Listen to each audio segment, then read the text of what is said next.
Welcome to VC story teller channel. Babruvahana Nayak की शिक्षा और युद्ध कौशल का आरंभ उनके जन्म के साथ ही एक विशेष उद्देश्य लिए हुए था। अगर ये चैनल आपको अच्छा लगे तो प्लीज लाइक और सब्सक्राइब करें। वे केवल अर्जुन के पुत्र नहीं थे, बल्कि मणिपुर की राज परंपरा के उत्तराधिकारी भी थे। उनकी माता चित्रांगदा एक वीर और अनुशासित राजकुमारी थी, जिन्होंने पुत्र के पालन पोषण में राजधर्म, स्वाभिमान और कर्तव्य को सर्वोपरि रखा। बचपन से ही बभ्रुवाहन का जीवन साधारण राजकुमारों जैसा नहीं रहा, बल्कि उन्हें एक ऐसे योद्धा के रूप में गढ़ा गया जो केवल शक्ति से नहीं बल्कि विवेक और मर्यादा से युद्ध करे। अर्जुन के पुत्र होने के कारण उनके भीतर धनुर्विद्या का बीज स्वाभाविक रूप से विद्यमान था। बाल्यावस्था में ही उन्हें धनुष बाण से परिचित कराया गया।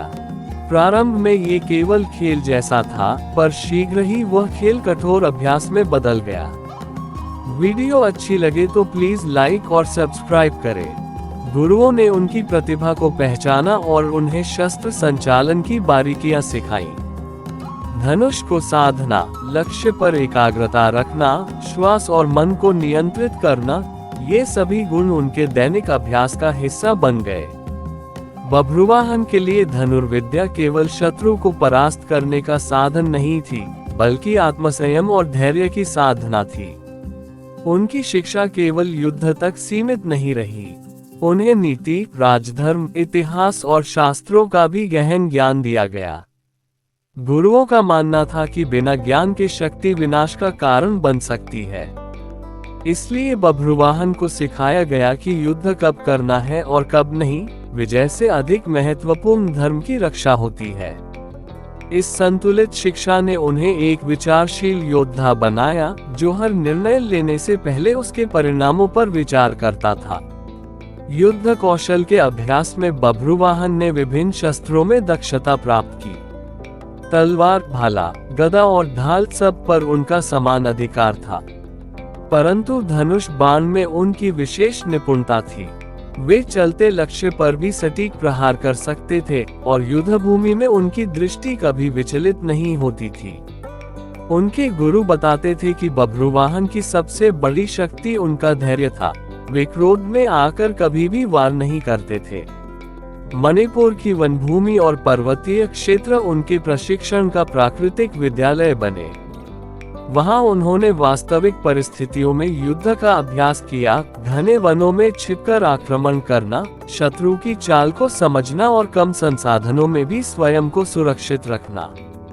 इस प्रशिक्षण ने उन्हें केवल शारीरिक रूप से ही नहीं, मानसिक रूप से भी मजबूत बनाया।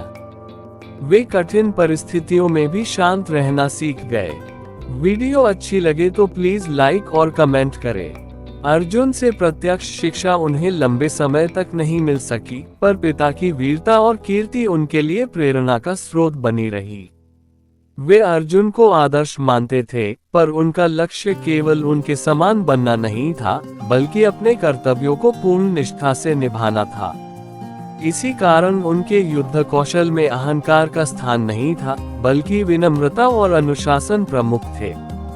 समय के साथ बभ्रुवाहन एक ऐसे योद्धा के रूप में विकसित हुए, जो युद्ध को अंतिम विकल्प मानता था। उनकी शिक्षा ने उन्हें सिखाया कि सच्चा नायक वही है, जो शक्ति होते हुए भी उसका प्रयोग सोच समझकर करे। जब वे युद्ध भूमि में उतरते, तो केवल अपने पराक्रम से नहीं, बल्कि अपने आदर्शों से भी शत्रु को चुनौती देते थे। इस प्रकार बभ्रुवाहन की शिक्षा और युद्ध कौशल ने उन्हें केवल अर्जुन का पुत्र नहीं, बल्कि स्वयं में एक पूर्ण और आदर्श नायक बना दिया। अगर ये चैनल आपको अच्छा लगे तो प्लीज लाइक और सब्सक्राइब करें।